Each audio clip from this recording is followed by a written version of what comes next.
Yo creo que ya podemos empezar, muchachos. Bueno, ya puse a grabar. Hoy vamos a hablar de los padecimientos inmunoproliferativos. En realidad ya no se les llama así, se les llama gamapatías monoclonales. ¿Sí recuerdan que cuando vimos linfoma les hablé de las gamapatías monoclonal, de cuando había gamapatía monoclonal?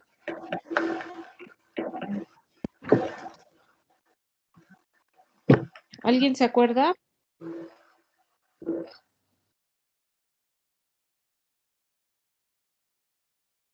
¿No? ¿Nadie? La verdad no, doctora. Bueno, ahorita lo vamos a repasar. La foto que está en la parte de abajo, esas son células plasmáticas. La binucleada es una anormal, pero las otras son células plasmáticas muy características.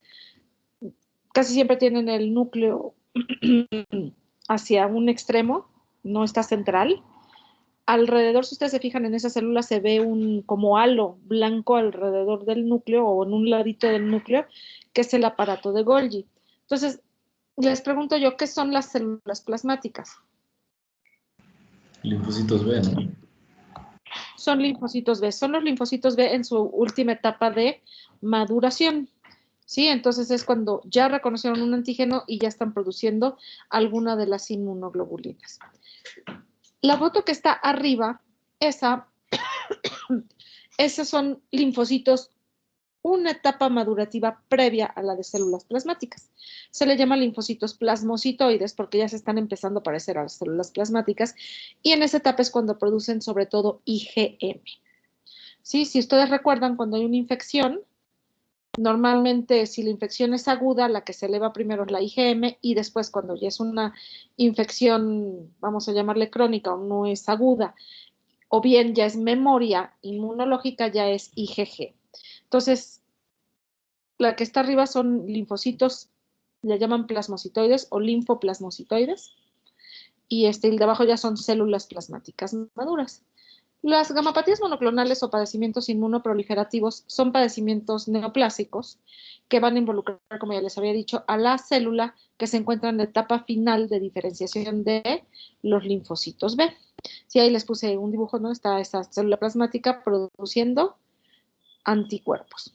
Si ustedes recuerdan, a las inmunoglobulinas también se les llama gamma globulinas. ¿Alguien sabe por qué?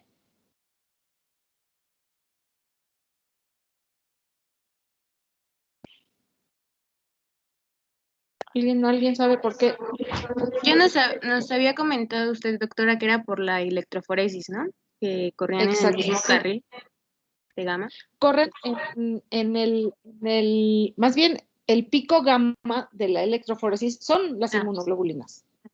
O sea, ahí es donde corren todas, ¿no? Y también les había comentado que el anticuerpo o la inmunoglobulina es como la huella digital del linfocito B.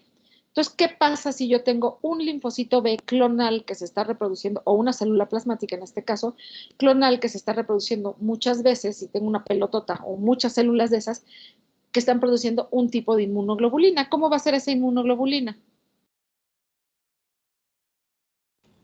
Igual. Igualita, no va a ser idéntica. Por eso es que se le llama gamapatía monoclonal, ¿sí? Otros sinónimos o como podemos encontrar a este tipo de enfermedades son discrasias, yo digo desgracias de células plasmáticas, ¿no? Discrasias, inmunoglobinopatías, paraproteinemias, disproteinemias y disglobulinemias. Sí, esas son las, vamos a llamarles sinónimos de este tipo de padecimientos. Ahorita vamos a ver que son varios. Entonces, las gamapatías monoclonales se originan a partir, ya lo habíamos dicho, del linfocito B. Este linfocito B, que está en etapa de célula plasmática, va a producir la molécula completa de inmunoglobulina o bien fragmentos de ella. ¿Qué es esto? Cadenas ligeras o cadenas pesadas o un pedazo de cadena. Finalmente, lo que caracteriza a esta enfermedad es que ese fragmento o molécula completa van a ser idénticas entre sí y los podemos identificar tanto en el suero como en la orina como una, bueno, en el electroforesis de proteínas y lo vamos a llamar componente monoclonal. ¿Sí? Por eso es que se le llama gamapatía monoclonal. Aquí hay ejemplos de gamapatías monoclonales. Esta está bien, son las más frecuentes, son las malignas, pero aquí me gusta más esta tablita, no es exactamente lo mismo. La gamapatía monoclonal más frecuente por mucho es el mieloma múltiple. ¿Sí? El mieloma múltiple es el más frecuente de todos. Si ustedes recuerdan a Joan Sebastián, y había el secretario que era de Educación, creo que era el secretario de Educación, Luján Amplio, él también se murió de mieloma múltiple. Bueno, es una enfermedad bastante frecuente, ¿no?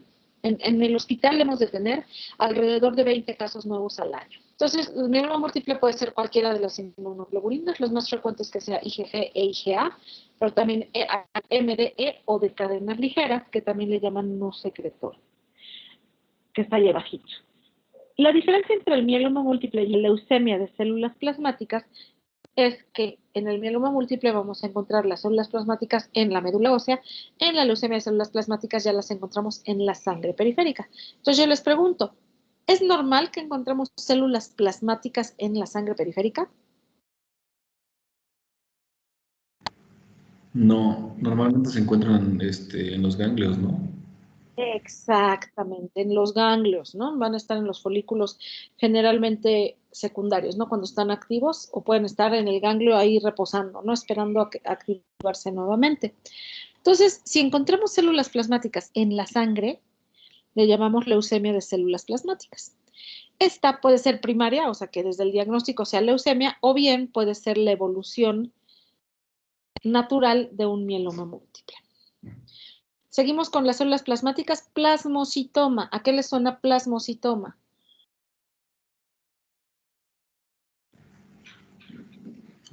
Como si fuese una neoformación.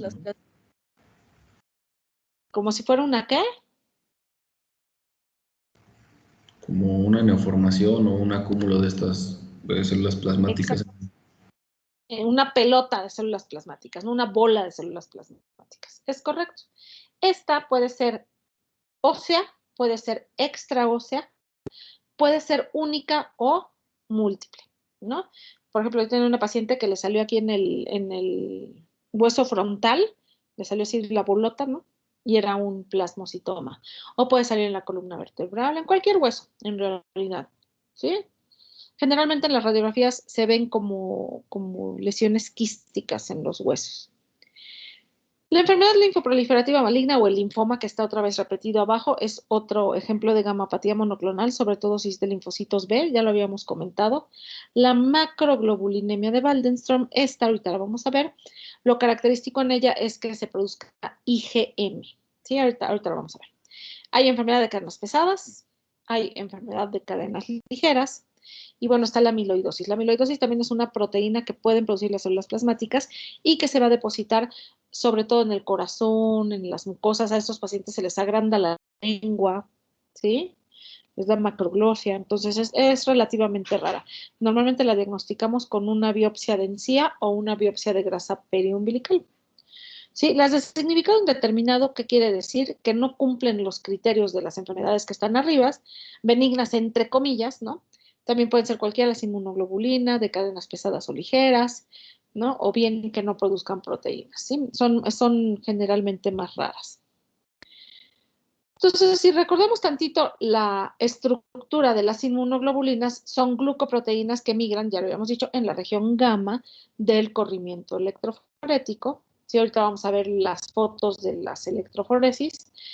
Poseen actividad de anticuerpo, por eso es que se les llama también inmunoglobulinas. Están formadas todas por 4 cadenas polipeptídicas, que son 2 cadenas pesadas, ahí están alfa, están todas, ¿no? Gamma.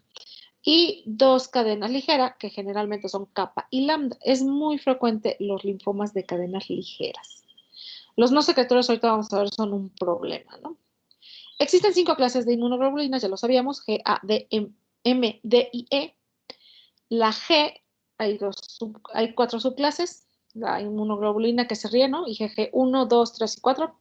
Y de la IgA hay 2 subclases, la IgA1 y la IgA2. La IgA es un dímero, la IgA M es un pentámero y las demás son solamente monómeros. Y ahí está, ¿no? Son 2 cadenas ligeras, que serían las rojas, y 2 cadenas pesadas. Es muy importante tomar en cuenta el peso de las inmunoglobulinas, el peso molecular. ¿Por qué?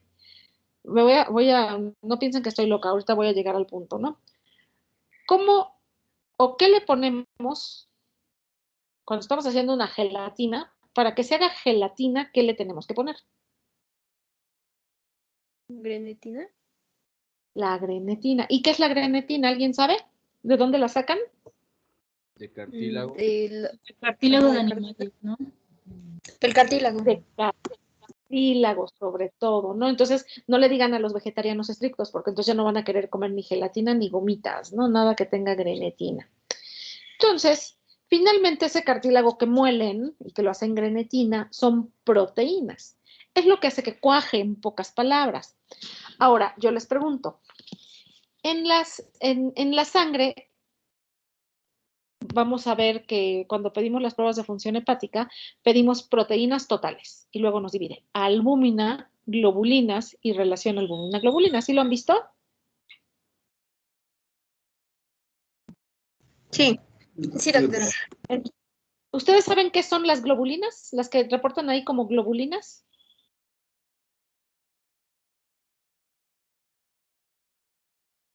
Porque bueno, la albúmina está fácil, ¿no? Es la proteína más abundante del plasma. Y luego ponen globulinas, que es otra proteína, ¿no? Finalmente son proteínas totales. Las globulinas, ¿qué son? Proteínas solubles en agua. ¿Pero qué son? Está fácil. Quítenle inmuno. ¿Anticuerpos? Son anticuerpos, son todos nuestros anticuerpos que tenemos circulando, son nuestras inmunoglobulinas que están circulando en la sangre de forma habitual y las toma la máquina, o sea, las suma, o sea, no te dice cuál es IgG, cuál es IgA, no, las todas juntas, ¿no? Por eso son las globulinas. Es bastante fácil diagnosticar o sospechar un mieloma múltiple, por ejemplo, muy del común, el que tiene las inmunoglobulinas. ¿Por qué? Porque suben las globulinas. En nuestro plasma, ¿qué debe de ganar? ¿La albúmina o las globulinas? La albúmina. La albúmina. Hagan de cuenta que en el mieloma múltiple va a haber muchas globulinas y poquita albúmina, ¿sí? Y esto se debe a que hay células plasmáticas clonales que están distribuidas generalmente en focos múltiples en la médula ósea que están produciendo estas inmunoglobulinas. Entonces, regresando al peso molecular, ¿qué pasa si vamos a decir en una macroglobulinemia de Waldenström alguien trae en la sangre en vez de 3 gramos de globulinas, 10 gramos de hemoglobinas y son IgM? ¿Qué va a pasar con su plasma?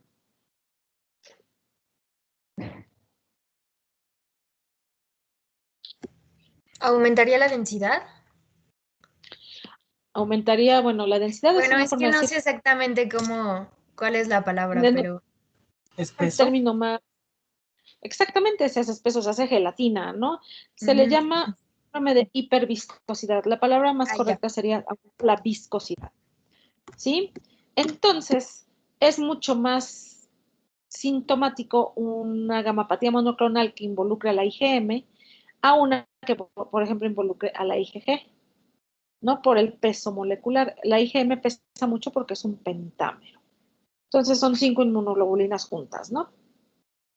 Ahorita vamos a ver el mieloma múltiple más frecuente es el de IgG, luego el IgA y el más raro es el IgM. Ahorita vamos a ver por qué. IgD e IgE prácticamente no encontramos, es muy raro. Entonces, así es como nos reportan las electroforesis de proteínas. Esta es una electroforesis de proteínas normal. El primer picote, ¿qué es? albúmina. Albúmina. El primer picote. Luego tengo alfa 1, alfa 2 y beta, que son diferentes proteínas que están en muy poca concentración. Y finalmente, en el pico gamma es donde corren las inmunoglobulinas. Ahora, tengo 2 ejemplos aquí de aumento en las inmunoglobulinas. El que está arriba le llamamos policlonal. ¿Por qué? Porque son varias células plasmáticas que no son clonales, que son diferentes linfocitos B que maduraron hacia una célula plasmática que está produciendo cada una de ellas su inmunoglobulina personal. Unos son circulitos, otros son triangulitos, otros son verdes, como estrellitas rojas. Entonces, al ser distintas las inmunoglobulinas, no van a correr sobre la misma línea, por lo tanto el pico se va a hacer muy ancho y chaparrito. ¿Sí lo ven? Porque están corriendo por diferentes canales, vamos a decir. En el ejemplo de abajo, ¿qué pasó? Solo hay una. No Solo clonal. hay una. Un monoclonal. Estas células plasmáticas son clonales, exactamente. Y al ser clonales, la palabra, ya lo habíamos dicho, la palabra clona quiere decir que es una mamá y todas sus hijas son igualitas.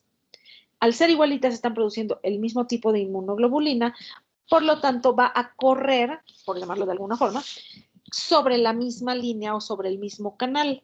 Eso hace que el pico monoclonal sea delgado y alto. ¿Sí? Ahí se ve muy claramente.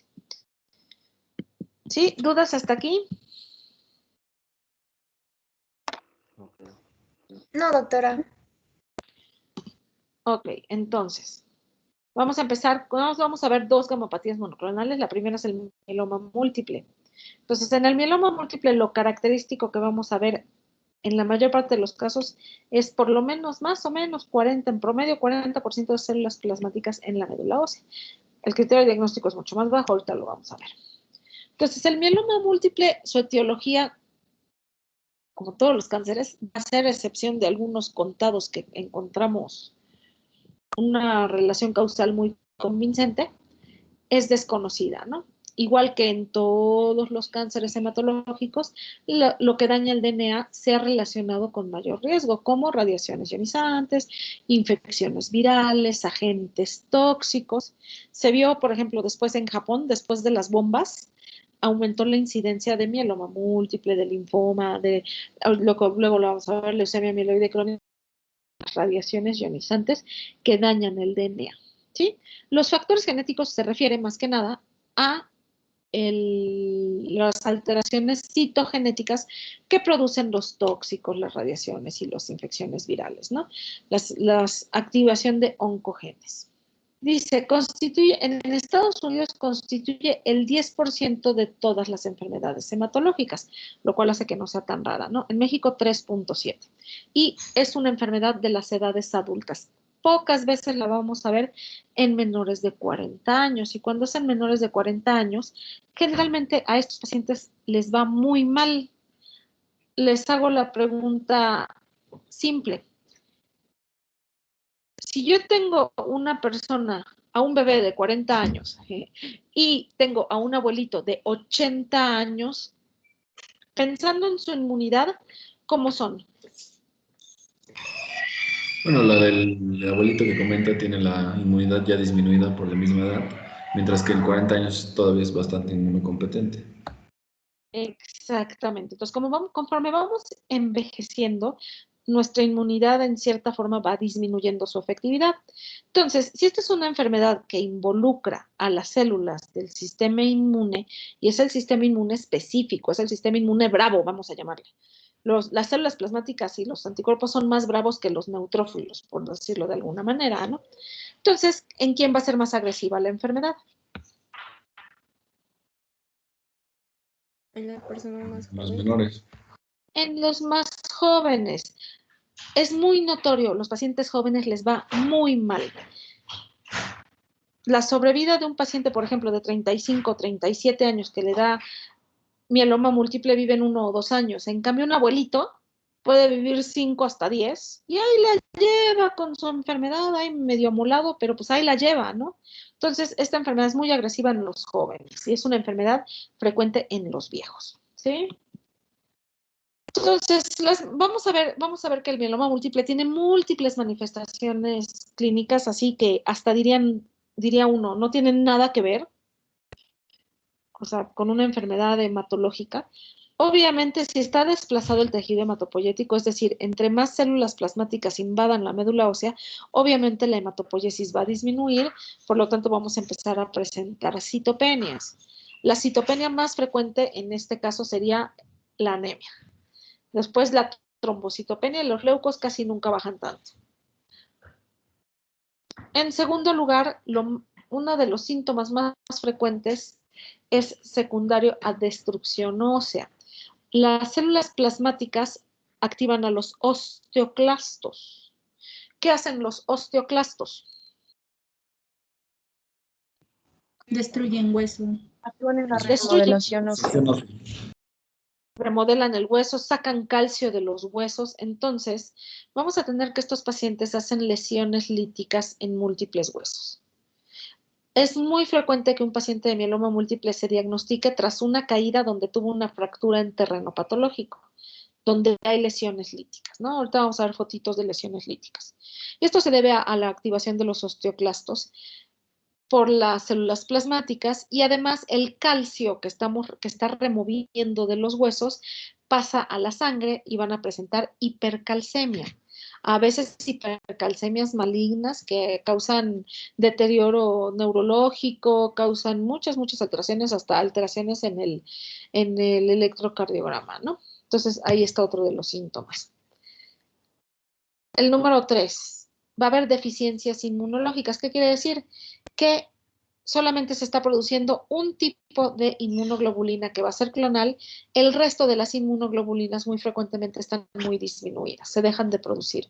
Por lo tanto, estos pacientes son muy lábiles a las infecciones. Neumonías, sobre todo por encapsulados, les da mucha neumonía a los pacientes con mieloma. Si pasamos a la producción, ¿qué están produciendo todas esas células plasmáticas? Bueno, inmunoglobulinas me va a dar lo que habíamos mencionado, hiperviscosidad. Si son inmunoglobulinas que se precipitan con el frío, que es la crioglobulinemia, vamos a tener fenómeno de Raynaud, acrocianosis con el frío, todo eso, ¿no? Si produce sustancia amiloide, bueno, amiloidosis, todos van a tener coagulopatía. Lo más frecuente es que el paciente con mieloma múltiple sangre, porque imagínense las plaquetas en un suero viscoso o los factores de coagulación en un suero viscoso. ¿Estarán actuando bien o mal?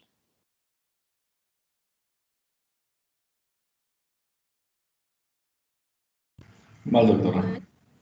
Mal, ¿no? Hay mucha disfunción plaquetaria, los pacientes sangran, sobre todo mucocutáneo, ¿no? Epistaxis, gingivorragia, sequimosis, ¿sí? Y todas esas, ya sea las cadenas ligeras o las inmunoglobulinas que se están produciendo, causan daño renal, se depositan en el riñón, causan daño del glomérulo y finalmente terminan con insuficiencia renal crónica.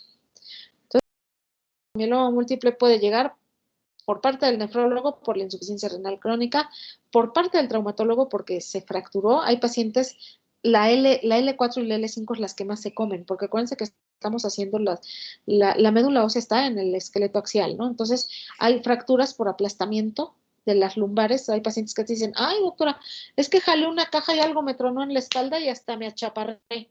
¿Qué le pasó?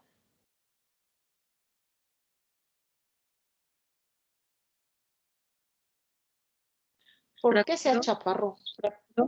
Fracturas por aplastamiento.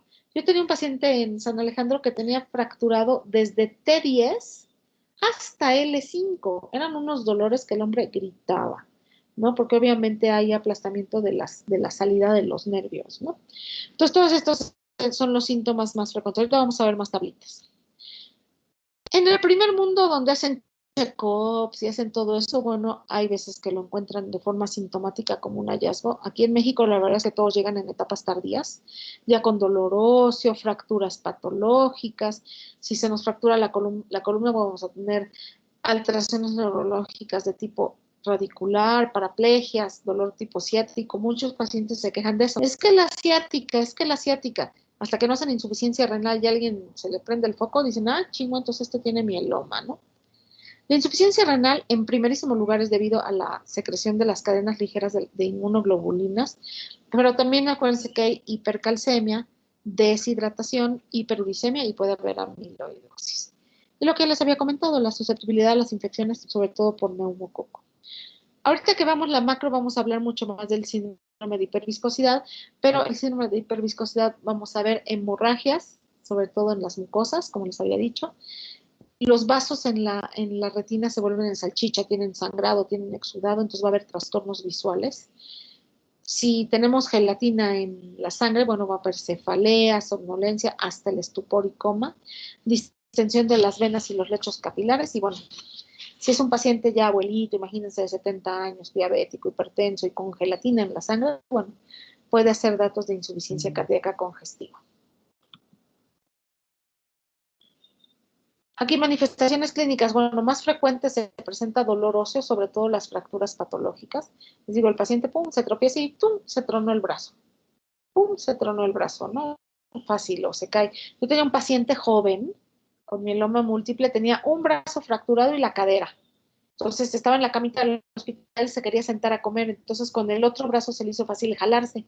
Y con la pura jalarse con el brazo se le fracturó el otro húmero. Entonces son pacientes que tienen mucha fragilidad, se fracturan fácilmente. Síndrome anémico, pueden perder peso, las infecciones que habíamos mencionado. Fíjense, hepatomegalia y esplenomegalia son raras. La hepatomegalia es un poquito más frecuente que la esplenomegalia. Puede haber plasmocitomas extraóseos o óseos hasta el 10% de los pacientes. Fiebre es poco frecuente. Y si es enfermedad por crioaglutininas, no sé si alguna vez la han oído mencionar, son inmunoglobulinas que se precipitan de forma irreversible a bajas temperaturas, o sea, con el frío.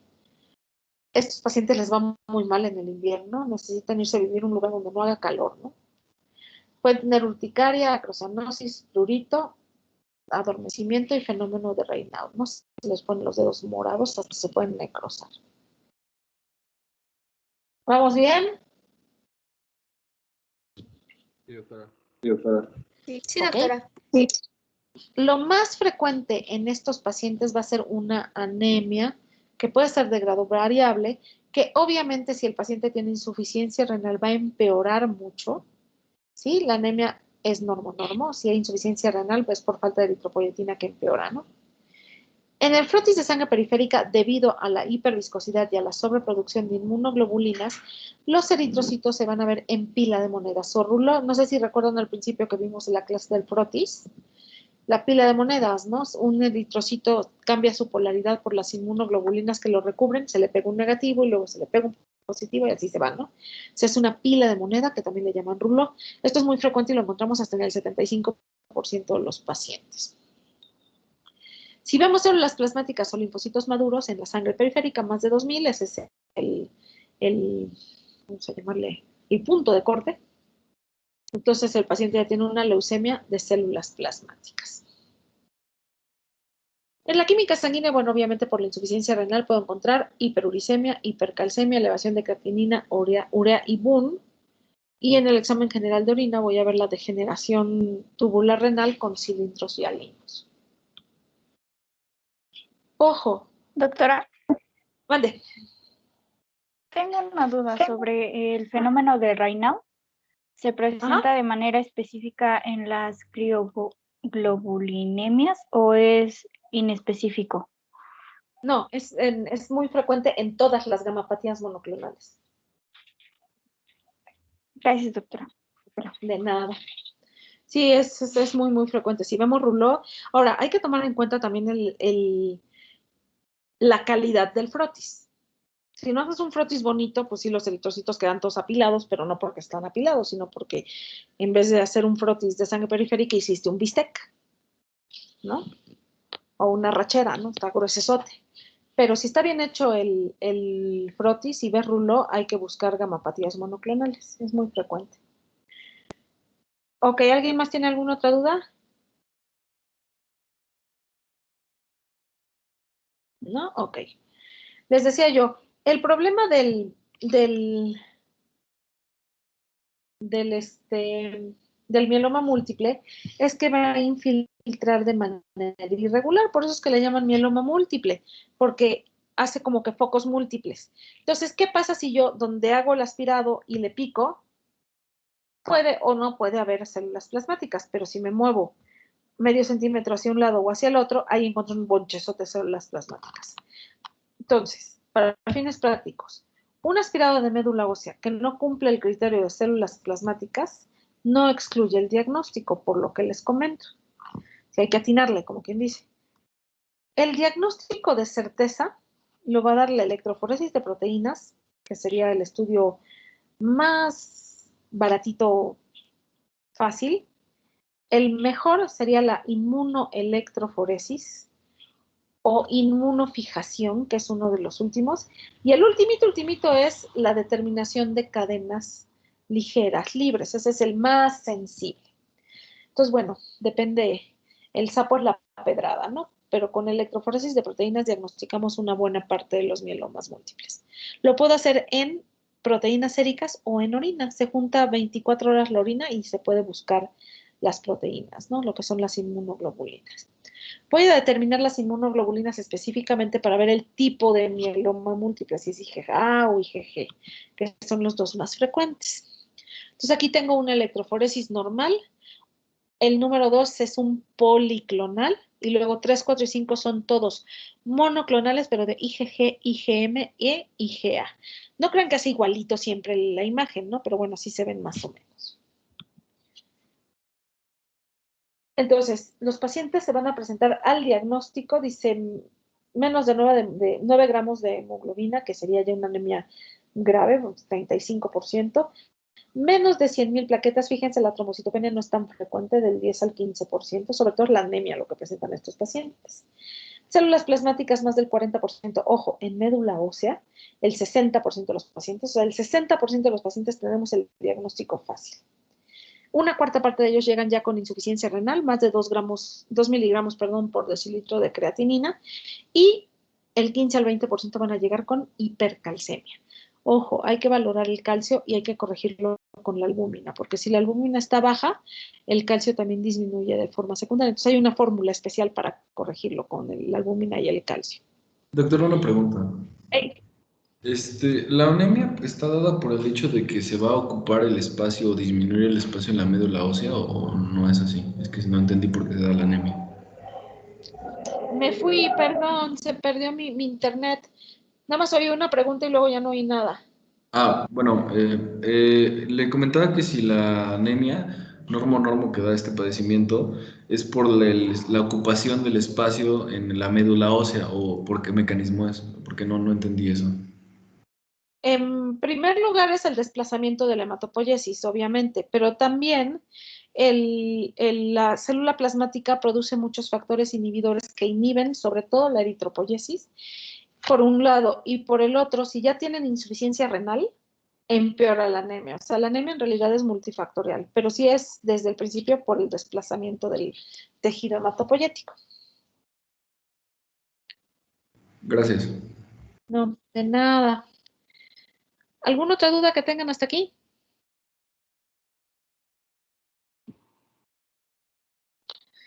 Ok. Yo, doctora, perdón. ¿Qué pasó? Dijo que pasaba mucho tiempo antes de que fuera diagnosticado, o sea que aquí casi siempre llegaban en etapas tardías. ¿Cómo cuánto tiempo pasa más o menos? No, el problema es que como son inespecíficos los síntomas, no hay forma de saberlo. O sea, el paciente te puede decir, ay, llevo 6 meses con dolor lumbar y que yo pensaba que era ciática. O no se dan cuenta hasta que ya está la insuficiencia renal crónica, todo lo que da y con uremia, necesitan sustituir la función renal y se dan cuenta después que era un mieloma múltiple. Entonces, no hay forma de saber cuánto tiempo. De acuerdo, doctora. Gracias. ¿Sale? No de nada. ¿Sí saben cuál es este estudio? La serie ósea metastásica. ¿Alguna vez lo han escuchado mencionar? No, doctora. No, hagan de cuenta que les tomamos radiografía a todos los huesos. Cráneo, API lateral.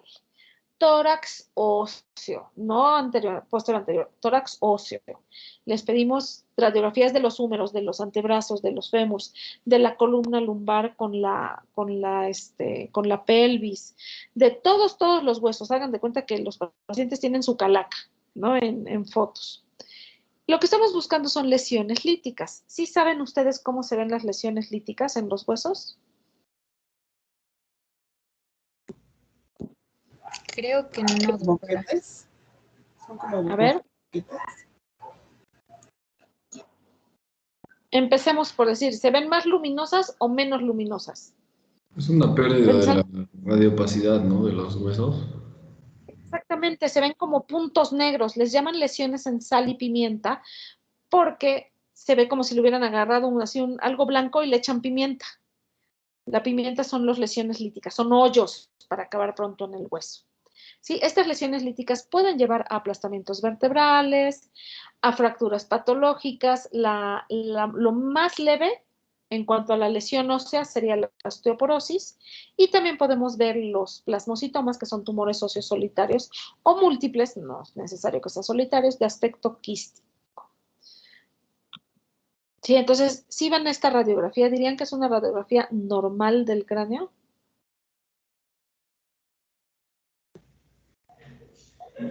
No. Si ustedes se fijan en la región frontal, se ven puros puntitos, o bien vean la occipital y se ve una muy clara, justo en el occipital, un hoyo negro. ¿Sí lo ven? Sí. Sí. Si pudiera se lo señalaba, pero no he logrado encontrar cómo. Pero bueno, esas son lesiones líticas. Si ustedes ven en una radiografía de hueso, lesión, en vez de que sea como que un foco apagado, sea un foco prendido, sea algo más luminoso, esas son lesiones blásticas. Y las líticas se ven como esta. Es muy característico. Es muy fácil, sobre todo, verlas en el cráneo. Luego, cuando veamos los casos clínicos, les voy a enseñar otras donde se ven los brazos, así, la osteopenia, las lesiones líticas. Ahorita en esta nada más está este. Entonces, ante la sospecha voy a hacer una citometría hemática completa. Obviamente, lo más frecuente que voy a encontrar es la anemia, el aspirado y la biopsia de huesos para buscar las células plasmáticas. Por lo menos tengo que hacer una electroforesis, mucho mejor una inmunofijación, y el excelente, el último, más non plus ultra, es la cuantificación de inmunoglobulina. Bueno, no, perdón, ahorita viene más adelante. La cuantificación de inmunoglobulinas en el suero es para ver qué tipo de mieloma es. El non plus ultra es la cuantificación de cadenas libres ligeras. ¿Cierto? Lo vamos a ver. Así como se puede hacer en proteínas del suero, se puede hacer en la orina, cualquiera de las dos, y bueno, la serie ósea metastásica para ver las lesiones líticas. La beta-2 microglobulina, ya la habíamos mencionado, es un producto de los linfocitos, sobre todo B. Si tengo una pelotota de células plasmáticas, obviamente este va a aumentar, lo ocupamos como un marcador tumoral, y a nivel que aumenta la beta-2 microglobulina, pues va en proporción a la masa tumoral. El estudio de viscosidad sanguínea es un estudio especial que se hace con una pipeta, ya casi no lo pedimos. Y bueno, las pruebas de función renal, ¿no? Este es el non plus ultra que les decía, la determinación de cadenas ligeras libres en el suero. El problema en las cadenas ligeras es que no los ve la electroforesis de proteínas. Entonces, por eso es que me diagnostica el 82% de los no secretores, obviamente todos los de cadenas ligeras, amiloidosis y mieloma múltiple de cadenas intactas. Entonces, este estudio es actualmente el más sensible, la determinación de cadenas ligeras. Aquí están los criterios diagnósticos, no es mi objetivo que se los aprendan, ¿no? Es una de las enfermedades que más criterios diagnósticos tiene criterios mayores y menores, requiero de uno mayor y uno menor, o bien de 3 criterios menores. Para el diagnóstico, ¿no? 15% de células, más del 15% de células plasmáticas es uno de los criterios mayores, igual que el plasmocitoma, y el nivel del componente monoclonal, ya sea en orina o en suero. Entonces, si vemos, el tipo más frecuente de mieloma múltiple es el IgG, o como quien dice, la inmunoglobulina que se ríe, ¿no? IgG. Luego la IgA, después el de cadenas ligeras, que es el Bence-Jones. El D, el biclonal y el no secretor son menos frecuentes, y el menos frecuente es el de IgM. Y bueno, está el grupo aquí, vamos, para que lo conozcan, de gamapatías monoclonales de significado indeterminado. Quiere decir que el componente monoclonal no está suficientemente alto, menos de 3 gramos. No hay más de 7% de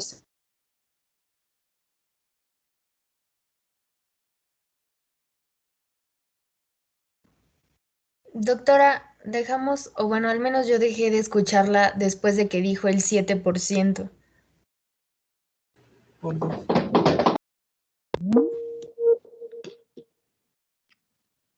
Ya regresé. Me sacó. ¿En qué se quedaron? Donde dijo 7%, en menos del 7%. Ok, menos del 7%. No hay daño a órgano blanco, o sea, anemia sería la médula ósea, lesiones líticas serían los huesos, o bien al riñón, que sería la proteína monoclonal en la orina, y la albúmina está normal. Le llaman de significado indeterminado precisamente porque el 11% evolucionan a mieloma múltiple. Luego tenemos la estadificación.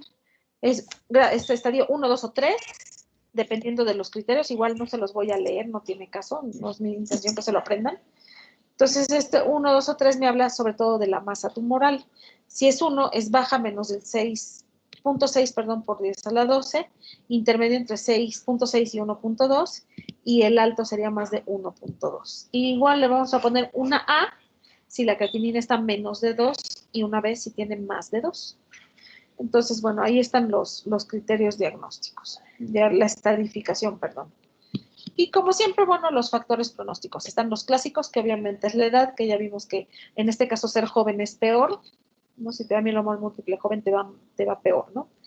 El estado general del paciente no es lo mismo un paciente fit, vamos a decir que no es diabético, no es hipertenso, sí tiene mieloma múltiple, pero bueno, si está en buenas condiciones generales, que lo contrario, ¿no? La presencia de insuficiencia renal es mal pronóstico. La anemia grave, hipercalcemia maligna, es mal pronóstico. Y bueno, la respuesta al tratamiento sería la más importante. Si el paciente responde al tratamiento, ya te fue mucho mejor a que si no responde. Y el que utilizamos sobre todo de los nuevos es la beta-2 microglobulina y también la citogenética. Aquí se hace en la médula ósea.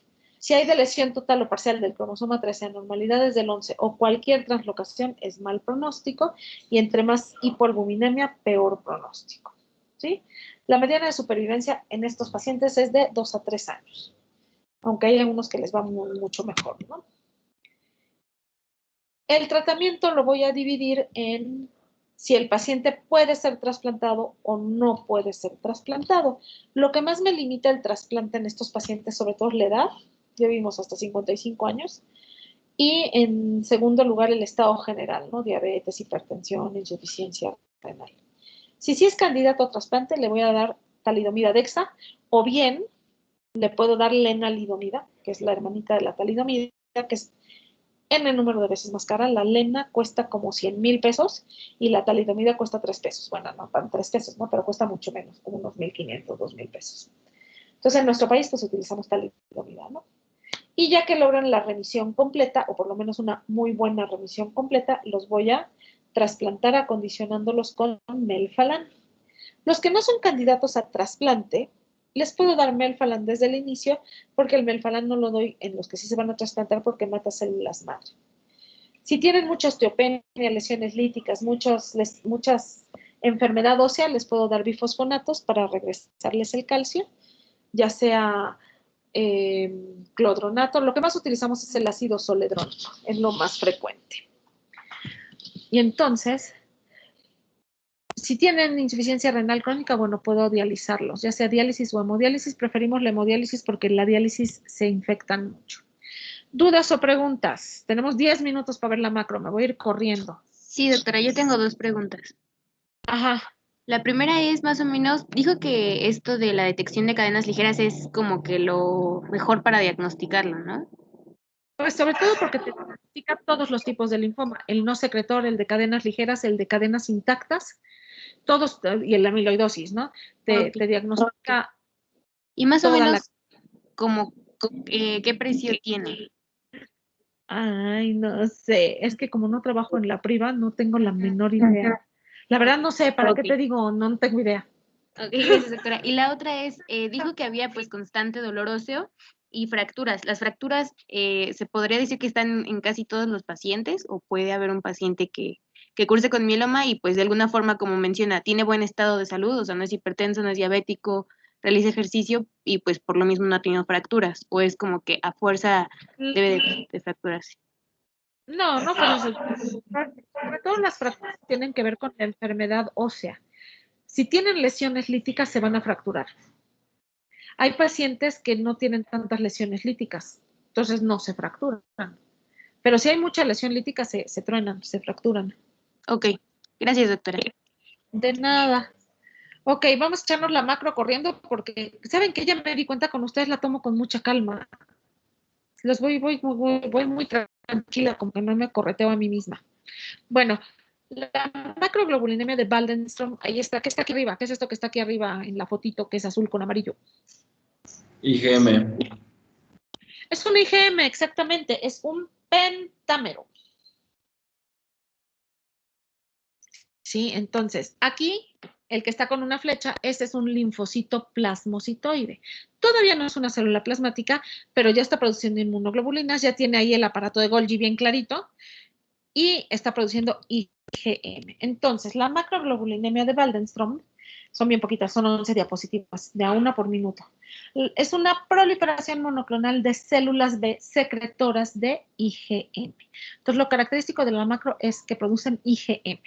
Y lo describió Waldenström en 1944 y dijo que es un síndrome caracterizado por anemia, tendencia a la diátesis hemorrágica. Acuérdense que la IgM es tan grande que me produce mucho síndrome de hiperviscosidad. Estos pacientes con macro sí van a tener linfadenopatías, van a tener hepatomegalia, esplenomegalia, y en la médula ósea vamos a ver los linfocitos plasmocitoides o linfoplasmocitarios.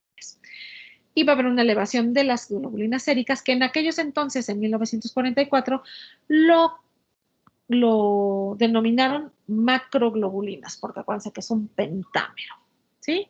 Mucho menos frecuente que el mieloma múltiple, 0.5 casos nuevos por 100.000 habitantes año. Nuevamente es una enfermedad de las edades avanzadas, 60, 70 años, con mayor prevalencia nuevamente en los hombres, ligera, no mucha. En México, si agarramos todos los pacientes que se diagnostican con gamapatías monoclonales, bueno, alrededor casi el 5% van a ser macros, o sea, muy poco frecuente. Pero si nos vamos con los güeritos, franceses y gringos, ahí está 27 y 18%, ¿no? Y se piensa que es un trastorno de la regulación del sistema inmune que está relacionado con la edad, lo que decíamos conforme vamos envejeciendo, ¿no? El inicio va a ser insidioso. Aquí las manifestaciones más comunes va a ser síndrome anémico, astenia, dinamia, hemorragia, ¿sí? Ojo, la IgM se mete en los nervios y los desmieliniza por ser tan grande. Entonces podemos tener síntomas neurológicos de desmielinización, parestesias, ¿no? Vamos a tener desmielinización, trastornos visuales, infecciones, ¿no? Aquí, bueno, los demás síntomas son muy poco frecuentes, pero ¿qué pasa con la hepatomegalia y la esplenomegalia si la comparamos con el mieloma? ¿Qué decíamos en el mieloma? No es frecuente, es raro que los pacientes tengan hepatoespleno. En el caso de la macro es mucho más común, igual que las adenopatías. Hagan de cuenta que la macroglobulinemia está entre los linfomas y el mieloma múltiple, entonces como que agarra características.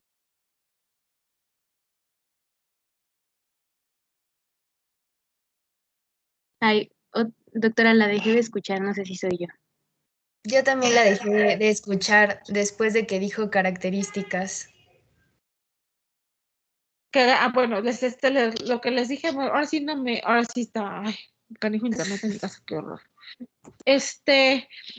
Lo que les decía es que la macroglobulinemia, la etapa madurativa de la célula, lo que es el linfocito plasmocitario, está entre un linfoma y un mieloma múltiple, es decir, el linfocito está entre ser un linfocito que produce linfoma y entre ser una célula plasmática que produce mieloma múltiple. Entonces, es una enfermedad que va a agarrar características de las dos enfermedades. Tiene el pico monoclonal del mieloma múltiple, pero tiene hepatomegalia, esplenomegalia y adenopatías del linfoma. No sé si me explique más o menos. Sí. Sí, doctora. Entonces, lo que sucede es eso, ¿no? Es finalmente la etapa madurativa donde se queda, ¿no? Las manifestaciones oculares en la macro son mucho más frecuentes. ¿Cómo ven esos vasos en esa retina? Dilatados. Están dilatados, no están distendidos. Esos son los vasos en salchicha. Si ustedes se fijan ahí, sobre todo se ven mucho mejor en el que está del lado derecho.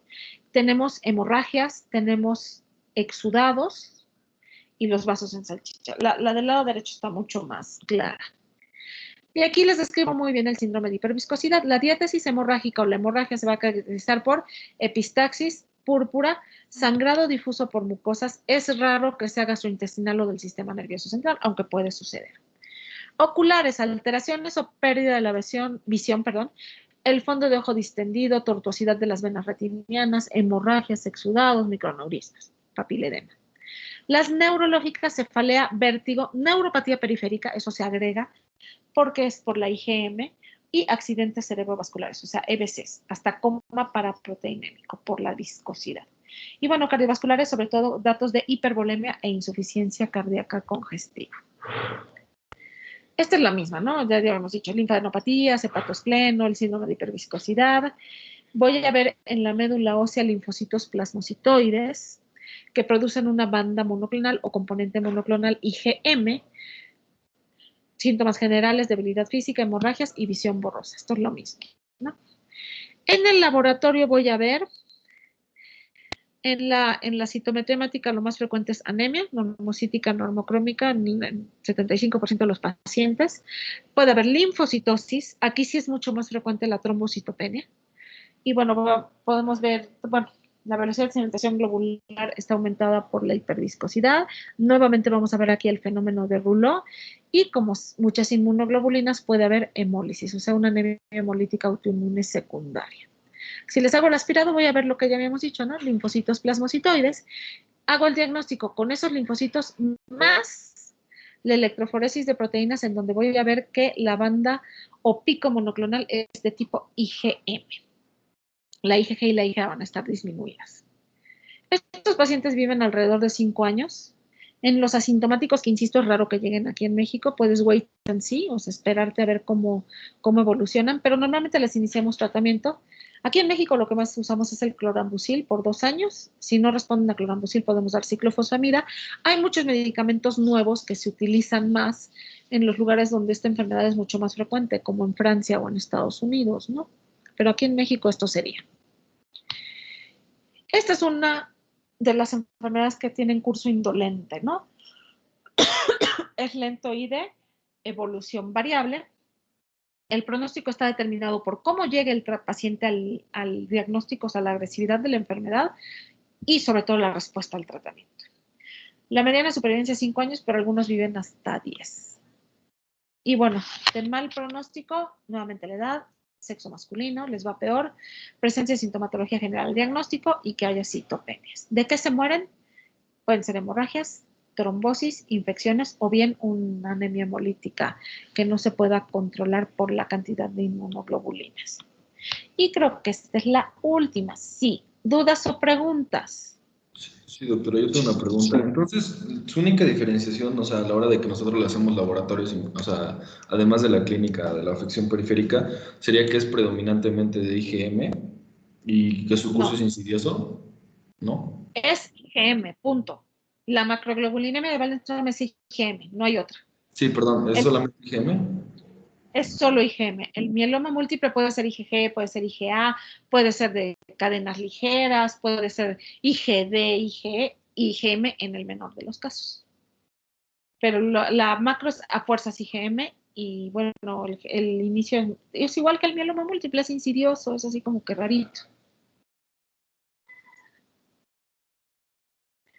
No sé si contesté tu duda. Entonces, ¿cómo diferenciaríamos? Yo sé que por epidemiología, ¿no? Pero, por ejemplo, ¿cómo diferenciaríamos un mieloma múltiple rarísimo de IgM de una macroglobulinemia de Waldenström? Porque los dos son por IgM. Esa es mi duda. Porque la macroglobulinemia de Waldenström tiene patomegales, plenomegalia, adenopatías, linfocitos plasmocitoides, no son células plasmáticas. Ah, ok, perfecto, sí. Generalmente en la macro es raro que se fracturen, el mieloma múltiple sí hace más lesiones líticas, pero sobre todo es eso, la médula ósea tiene linfocitos plasmocitoides y no células plasmáticas. ¿Sí? Sí, doctora. ¿Alguien tiene alguna otra pregunta? Yo, doctora, es más o menos como la de mi compañero. Entonces, bueno, igual noto que en los síntomas es como que esta tiene un poquito más de síntomas vasculares o ambas. Pues, pues sí, no, esta tiene más síntomas, sobre todo de hiperviscosidad por el peso molecular de la IgM. Otra diferencia es que, por ejemplo, el mieloma múltiple no desmieliniza la Waldenström. Pero esto es más que nada por el pesote, la moleculota, que es la IgM. Ok. Y otra pregunta, doctora. ¿Cómo era que se explicaba la ciatalgia que nos explicaba al principio? O sea, ¿por qué dijo que era? Generalmente hay alteración, lo que son las lesiones líticas, sobre todo en la columna lumbar. Entonces, muchas veces lo que sucede es que tienen fracturas o tienen plasmocitomas en la zona lumbar y el paciente lo manifiesta como si fuera una ciática. Y se pueden pasar hasta un año. Ay, tengo dolor de ciática, hasta que a alguien se le ocurre sacar imágenes de la columna y dicen, chin, está lleno de lesiones líticas, o ya se fracturó o tiene un plasmocitoma. Pero es por eso, por la alteración en la columna. Ok. No sé si me explico. Sí, doctora, sí, ya me quedó claro. Muchas gracias. ¿Alguien más tiene alguna otra pregunta, duda, reclamo? Yo, doctora, creo que ya. ¿Sí me escucha? Ajá. Sí, sí te escucho. Entonces, es el diagnóstico, o bueno, la sospecha diagnóstica nosotros la podemos empezar a tener cuando ya se descartaron otras causas de hipercalcemia, por ejemplo, o de estos hallazgos de laboratorio. O sea, Pues ¿en sí. qué momento podemos Sí. empezar a sospechar de gamapatía monoclonal? Si tú tienes un paciente, para empezar, que tenga las globulinas aumentadas, que tenga hipercalcemia, insuficiencia renal crónica, lesiones líticas o fracturas en territorios patológicos, eso grita mieloma. Sobre todo cuando se invierte. Es muy característico que se invierta la relación entre la albúmina y la globulina. ¿Sí? Sí, doctora. Muchas gracias. De nada. ¿Alguien más otra duda? ¿No? Bueno, entonces nos vemos el lunes, ¿les parece? Ya les mandé la clase del lunes, porque con ustedes voy una atrás. Sí, doctora. A ver si podemos abarcar, como no voy a ir a trabajar, podemos empezar más temprano, a ver si podemos abarcar, no sé, clase y media, para tratar de ponernos al corriente con el otro grupo. Entonces voy a tratar de empezar un poco más temprano, como a las 4. ¿Vale? Sí, doctora, está bien.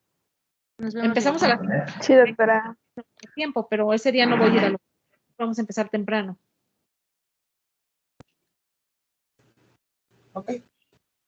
Yo les mando mensajito. ¿Sale? Está bien, doctora, gracias. Gracias, doctora. Sí, doctora, gracias. Nos vemos el lunes. Sí, doctora, está bien. Buenas noches.